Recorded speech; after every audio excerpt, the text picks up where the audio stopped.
महोदय, व्यक्तिगत उपस्थिति के बिना ई निर्धारण, ये बहुत महत्वपूर्ण बात है जिस पर हम बहुत चर्चा कर रहे थे। जो भी समीक्षा है उसको कोई समस्या का सामना करना नहीं पड़ना चाहिए।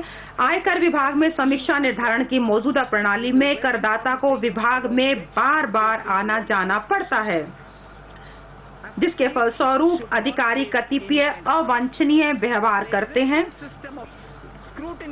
ऐसी घटनाओं को समाप्त करने और माननीय प्रधानमंत्री के दृष्टिकोण को साकार करने के लिए इलेक्ट्रॉनिक रूप से व्यक्तिगत उपस्थिति के बिना एक निर्धारण स्कीम जिसमें कोई भी मानवीय हस्तक्षेप नहीं होगा को इस वर्ष चरणबद्ध तरीके से शुरू किया जा रहा है।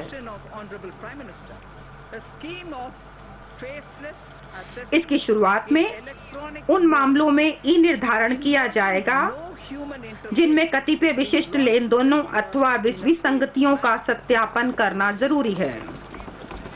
समीक्षा के लिए चयनित मामले यादृच्छिक तरीके से निर्धारण इकाइयों को आवंटित किए जाएंगे तथा केंद्रीय प्रकोष्ठ द्वारा निर्धारण अधिकारी का नाम, पदनाम अथवा स्थान को प्रकट किए बिना इलेक्ट्रॉनिक रूप से नोटिस जारी किए जाएंगे। केंद्रीय प्रकोष्ठ करदाता और विभाग के बीच संपर्क का एकल बिंदु होगा। निर्धारण करने की यह स्कीम आयकर विभाग की कार्यप्रणाली में आमूलचूल परिवर्तन लाएगी।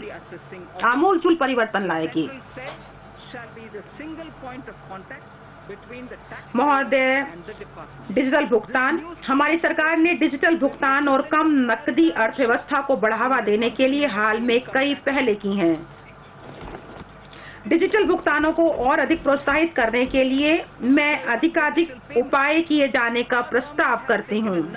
कारोबारी भुगतान नकद में किए जाने की परिपाटी को हतोत्साहित करने के लिए मैं बैंक खाते से एक वर्ष में 1 करोड़ रुपए से अधिक की नकदी निकासी पर 2% का TDS लगाए जाने का प्रस्ताव करती हूँ। मैं इसको दोबारा दोहराती हूँ।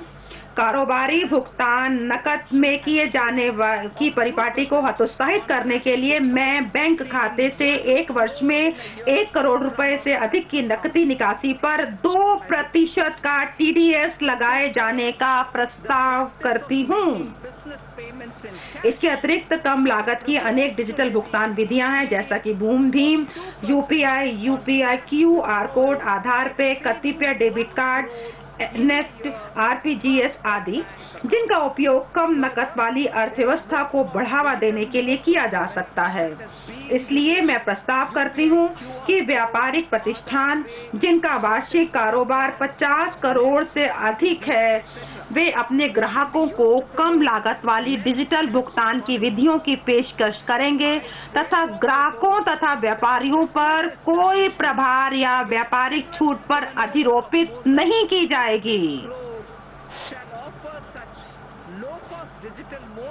कोई भी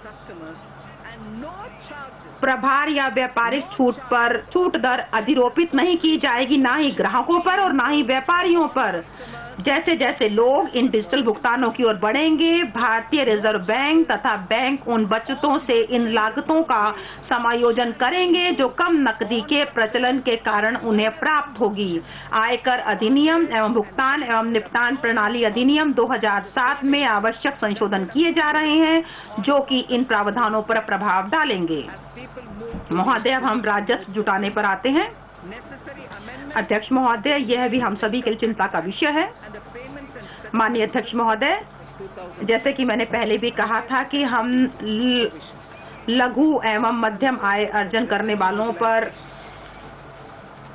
जिनकी वार्षिक आय 5 लाख तक है, उन पर कर का बोझ कम करने के लिए बहुत से उपाय पहले ही कर चुके हैं। अतः उन्हें आयकर भुगतान करने की कोई आवश्यकता नहीं है। हम उन आयकर दाताओं का धन्यवाद करते हैं जिन्होंने अपना कर देकर राष्ट्र के निर्माण में प्रमुख भूमिका निभाई है। फिर भी आय का स्तर बढ़ाने की दृष्टि से जिनकी आय सबसे अधिक है उन्हें राष्ट्र के विकास में अधिक योगदान देने की आवश्यकता है। इसलिए मैं जिन व्यक्तियों की कर योग्य आय 2 करोड़ से 5 करोड़ तक और 5 करोड़ से अधिक है उन पर अधिभार बढ़ाने का प्रस्ताव करती हूं, जिससे कि इन 2 श्रेणियों पर क्रमशः 3% और 7% बढ़ जाएगी। अन्य उपाय मैं प्रस्ताव करती हूं कि जो कर स्लैब है उसको सरल किया जाए ताकि जो वास्तविक कठिनाइयों को कम किया जा सके, जिसमें शामिल है कि जो विवरणी फाइल न करने के लिए अभियोजन शुरू करने हेतु न्यूनतम कर में वृद्धि करना और आयकर अधिनियम की धारा 50 CA तथा धारा 56 के दुरुपयोगी उपबंधों से उपयुक्त श्रेणी के व्यक्तियों को छूट देना शामिल है। महोदय, अप्रत्यक्ष कर। अब मैं अप्रत्यक्ष कर की ओर आती हूँ। हम जानते हैं कि GST को लागू करने के साथ साथ परिदृश्य में काफी बदलाव आया है। सभी अर्थों में यह अत्यंत महत्वपूर्ण सुधार रहा है। हर दृष्टि से यह अत्यंत महत्वपूर्ण सुधार रहा है। केंद्र और राज्यों का एक साथ देश की भलाई के लिए कराधान की अपनी सार्वभौमिक शक्ति का एक समान उपयोग करने के लिए राजी होना एक अभूतपूर्व कदम है। 17 करों और 13 उपकरों को मिलाकर एक कर बना है। अनेक दरें 4 रह गई हैं। लगभग सभी वस्तुओं में दर कटौती देखी गई है। 10 विवरणियों की जगह एक ने ले ली है। करदाताओं का कर विभागों के साथ आमना सामना कम हो गया है। सीमा जांच समाप्त हो गई है। वस्तुओं को एक राज्य से दूसरे राज्य में निर्बाध लाया और ले जाया जा रहा है, जिससे समय और ऊर्जा की बचत हुई है। जितने समय में एक ट्रक एक ट्रिप पर जाता था, उतने ही समय में 2 ट्रिप करने लगा है। इस तरह से एक राष्ट्र एक कर एक बाजार का सपना पूरा हो गया है। GST परिषद को सारा का सारा श्रेय जाता है। महोदय, शुरुआती चरण में GST को कतिपय कठिन समस्याओं का सामना करना पड़ा। सुधार के स्तर को देखते हुए यह स्वाभाविक था। फिर भी परिषद, केंद्र और राज्यों ने इन समस्याओं का समाधान करने के लिए सक्रिय रूप से काम किया। GST की दरें भी उल्लेखनीय रूप से कम हुई हैं, जिनसे प्रतिवर्ष लगभग 92,000 करोड़ की राहत दी गई है। प्रतिवर्ष 92,000 करोड़ की राहत दी गई है। GST के प्रदर्शन पर किसी निर्णय पर पहुंचते समय हमें इस तथ्य को नहीं भूलना चाहिए। इसका ब्यौरा अनुबंध में दिया गया है।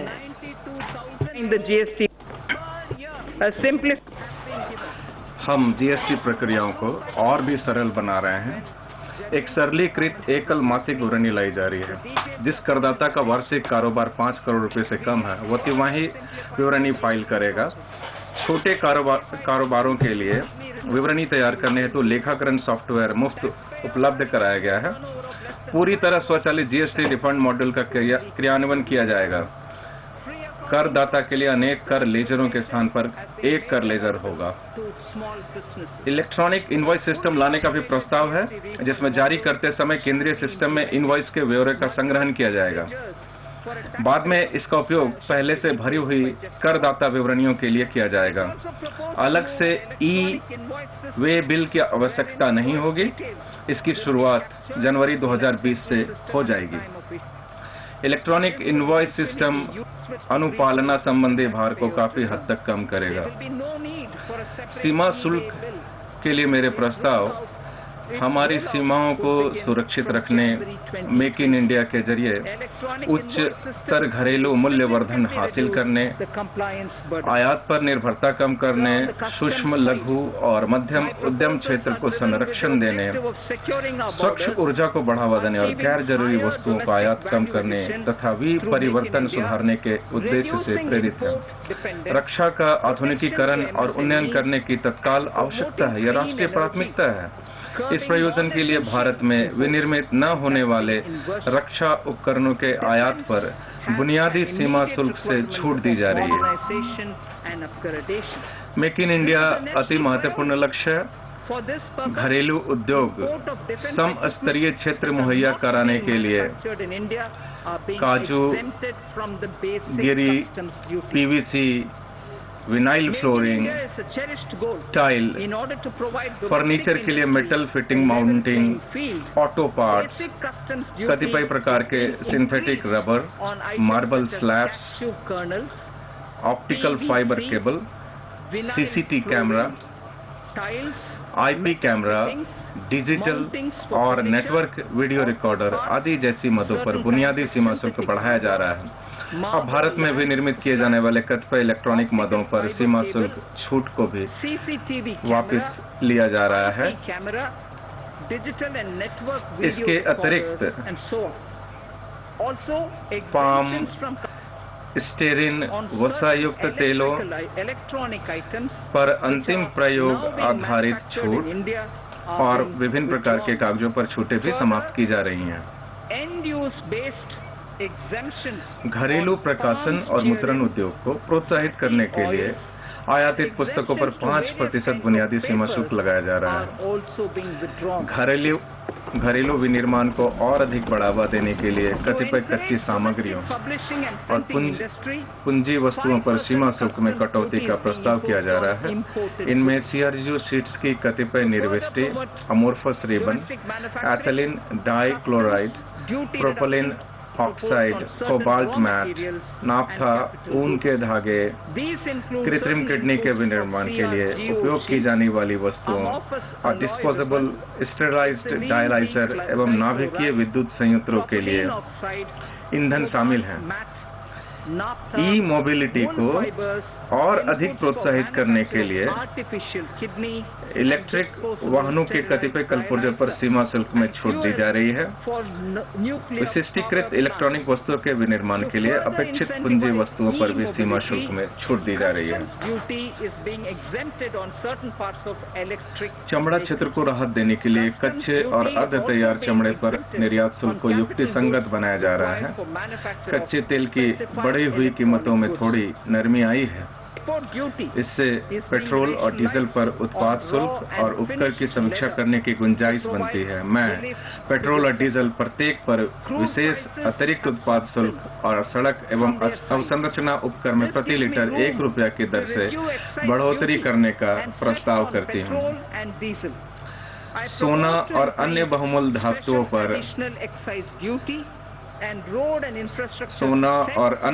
धातुओं पर शुल्क बढ़ाकर 10% से 12.5% करने का प्रस्ताव करते हैं। तंबाकू उत्पादों और कच्चा तंबाकू पर राष्ट्रीय आपदा एवं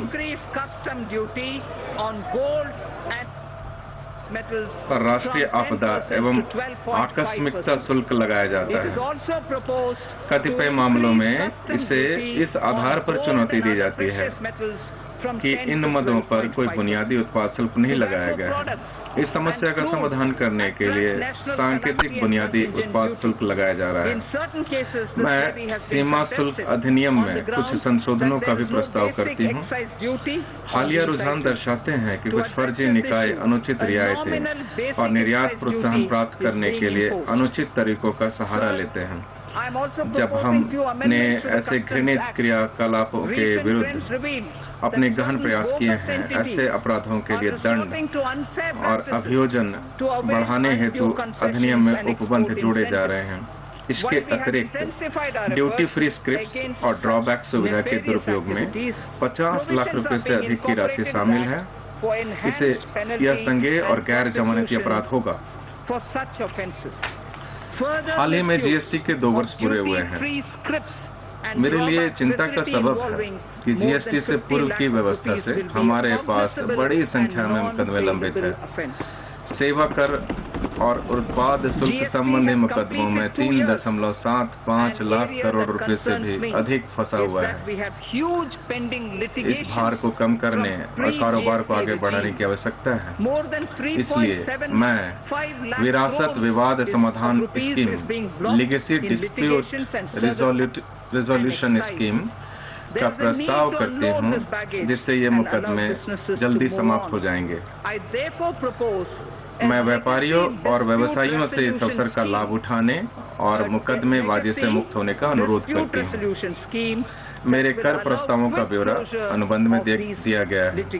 अध्यक्ष महोदय, इन्हीं शब्दों के साथ इस गरिमामय सदन को बजट प्रस्तुत करती हूँ। The details of my tax proposals are given in the annexure. Sir Speaker, I thank you for this opportunity and with these words I commend the budget. हालांकि मैंने बजट को प्रस्तुत कर दिया है, मैं यहाँ पे इस बात का उल्लेख करना चाहूंगी। हमने जो विशेष आवंटन उन योजनाओं के लिए, कार्यक्रमों के लिए उसका उल्लेख यहाँ नहीं किया है। जो विशेष आयोजन किए गए हैं, विशेष आवंटन किए गए हैं योजनाओं और अन्य कार्यक्रमों के लिए, ये बजट के जो दस्तावेज हैं उसमें जो अनुबंध लगे हुए हैं उसमें ये उपलब्ध है। मैं जो प्रतिक्रियाएं मुझे प्राप्त हो रही है, जिसके माध्यम से हमें लोगों के विचार प्राप्त हो रहे हैं, उसके लिए भी मैं धन्यवाद देती हूँ। हमें आम आदमी से बहुत सारे विचार मिले और हमें बहुत लाभ हुआ उसका। एक बात जिसका मैं अंत में उल्लेख करना चाहूंगी, जो राजकोषीय घाटा है इस वर्ष वो 3.3% है। इसे 3.4% से कम करके 3.3% किया गया है। मद संख्या 2 is 3.3%, brought down from 3.4%. Thank you. Item number 2. Sir, with your permission. महोदय, मैं आपकी अनुमति से वित्त मंत्री जी वर्ष मैं राजवित्तीय उत्तरदायित्व तथा बजट प्रबंधन अधिनियम 2003 की धारा के अंतर्गत निम्नलिखित विवरण सभा पटल पर रखेंगे। मध्यम अवधि राजकोषीय नीति सह राज वित्तीय नीति युक्ति संबंधी विवरण और वृहद आर्थिक रूपरेखा संबंधी विवरण। महोदय, मैं आपकी अनुमति से प्रस्ताव करती हूँ कि वित्त संख्यांक 2 विधेयक 2019 को पुनर्स्थापित करने की अनुमति दी जाए। ये कि वित्त विधेयक को पुनर्स्थापित करने की अनुमति प्रदान की जाए। जो सदस्य इसके पक्ष में हाँ कहें, जो सदस्य इसके विरोध में ना कहें। मेरे विचार में निर्णय हाँ वालों के पक्ष में आए, हाँ वालों के पक्ष में आए, अनुमति प्रदान की जाती है।